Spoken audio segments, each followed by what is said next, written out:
Magandang gabi mga ka-weather.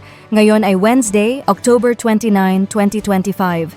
Narito po ang pinakahuling ulat sa lagay ng panahon, hatid ng inyong independent weather forecaster na nakaantabay sa opisyal na ulat mula sa Pag-asa.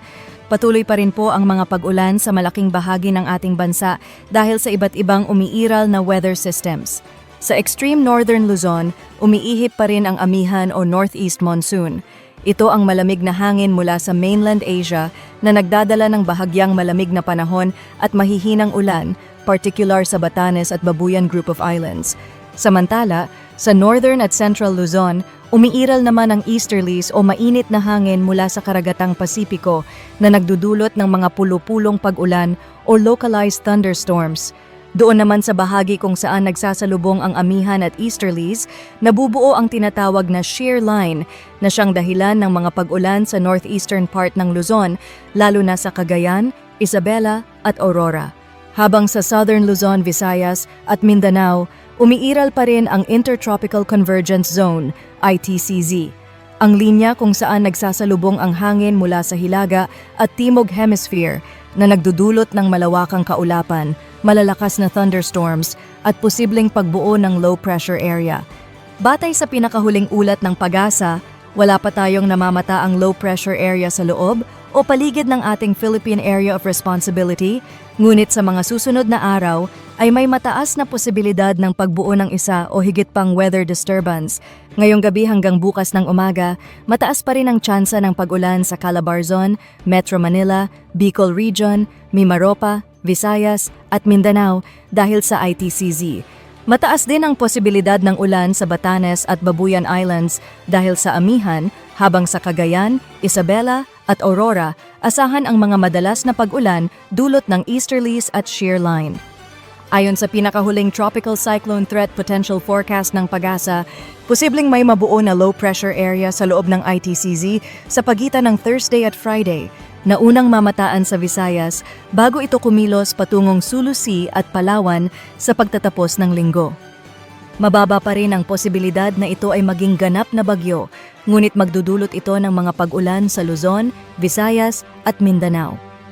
Sa mga unang araw ng Nobyembre, posibleng 2 pang low pressure area ang mabuo sa labas ng Philippine Area of Responsibility at inaasahang ang isa rito ay papasok ng bansa sa pagitan ng Tuesday, November 4 at Wednesday, November 5 na posibleng maging tropical storm or severe tropical storm ayon sa Pag-asa.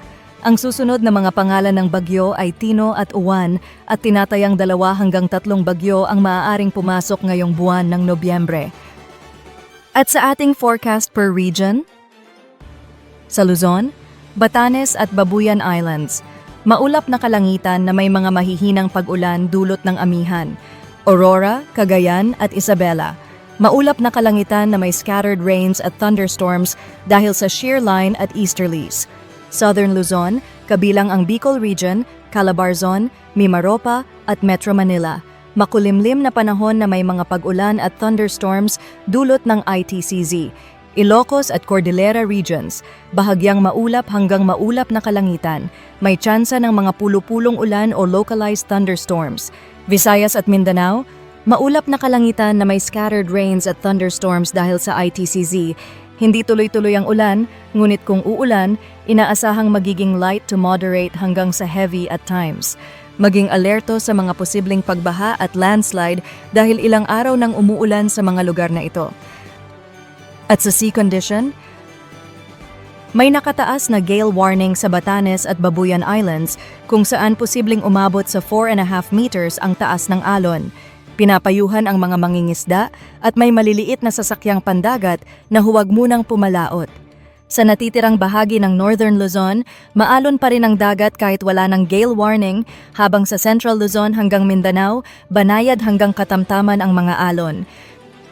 Sa ating weather outlook, sa pagtatapos ng Oktubre hanggang unang linggo ng Nobyembre, mananatiling maulan sa malaking bahagi ng bansa dahil sa ITCZ, sa possible low pressure area at sa shear line na muling mararanasan sa Northern at Central Luzon.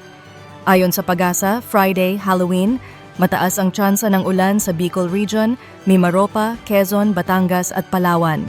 Saturday, Pinakauulanin ang Palawan habang maaapektuhan pa rin ang Cagayan at Isabela ng shear line.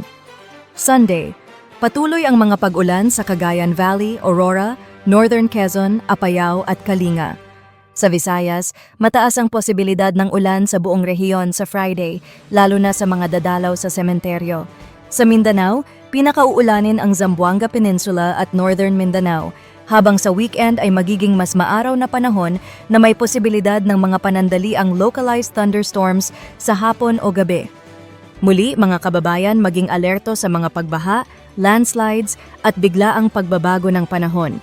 Patuloy pong makinig sa mga abiso ng inyong lokal na pamahalaan. Yan ang pinakahuling 24-hour public weather update, hatid ng inyong independent weather forecaster, batay lamang sa opisyal na ulat mula sa PAGASA. Magandang gabi po sa ating lahat.